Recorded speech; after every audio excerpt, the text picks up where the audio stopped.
Hey, old friend, you finally made it. Come on in. I'm so glad you made it on your long journey all the way to my house. You must be hungry. You must be cold. Here, give me your jacket real quick. Thank you. Well, come on into my house. I'm so excited. I've been waiting so long for you to get here. I want to make you a nice big meal. Come on in. It's okay. Don't take your shoes off.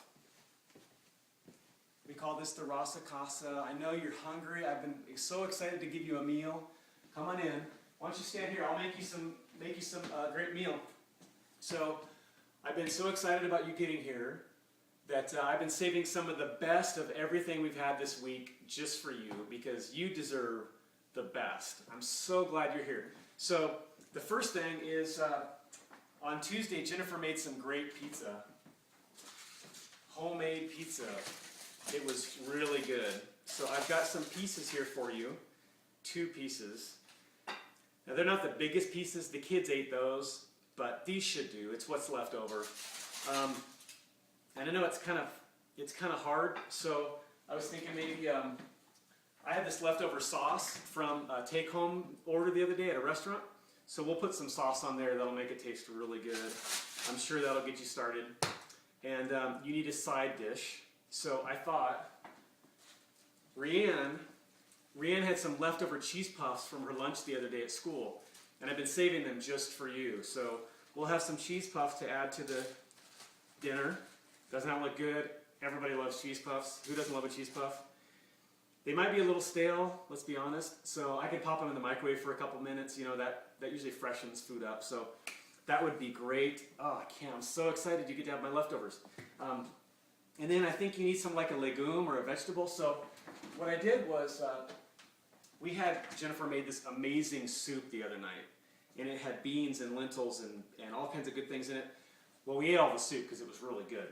But I saved some beans for you. So these beans, they were part of a really good soup. That's the leftovers. So I know that'll be good. We can warm those up for you. It'll be tasty.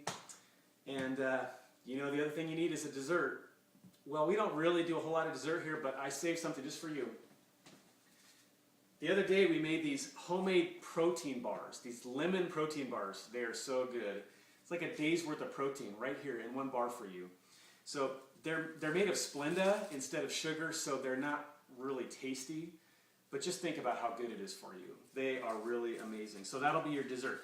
So I just want to make sure you know I saved the best leftovers for you, and I hope it works for you. I know you're hungry. Can't wait to eat with you. Okay, let's be honest.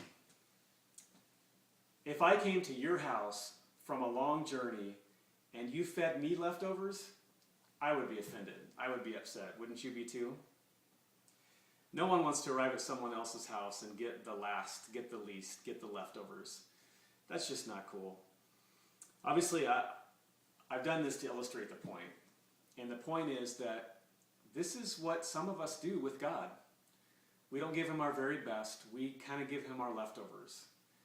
After we've taken care of ourselves and our wants and our needs, and maybe those people who need things from us, if there's anything left over, we might give God a portion of that. And that just isn't cool. He deserves our very best because he gives us his very best. And so that's why as we look to this next dare in this 10 Dares series, dare number 5, the dare is to be generous. So I dare you to be generous. To be generous towards God, toward others, and that we as a church could collectively be generous with one another and with our world. And so I think it's a great challenge. And so we'll talk about that in our groups. So to set the stage, reminding you God doesn't want your leftovers. God wants your very best. I just wanted to read a little bit from Proverbs chapter 3. So this is from Proverbs chapter 3, verses 5, 6, and 9 and 10. And it says this. You'll recognize a lot of this. It says, "Trust in the Lord with all your heart, and lean not on your own understanding. In all your ways acknowledge him, and he will make your paths straight."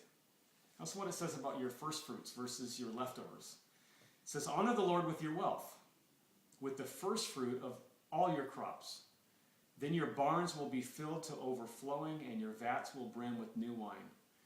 So the whole point that the proverb is making is that God doesn't want your leftovers. God doesn't want what's left. God wants your very best. God wants the first fruits, the first of your time, of your heart, of your attention, of your treasure, of your talents. He deserves it. He wants the best. And so that's our challenge. That's our dare. So what I want you to do as a group now, as you begin your discussion, is to do a couple of things.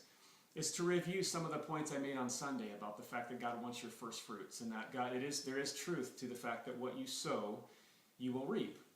And then I want you to, together as a group, as you walk through your facilitator's guide, to begin to ask the question, what would it be like to dream about a more generous life, to individually be more generous? What ways could you be more generous with your treasure and your talents and what God has given you?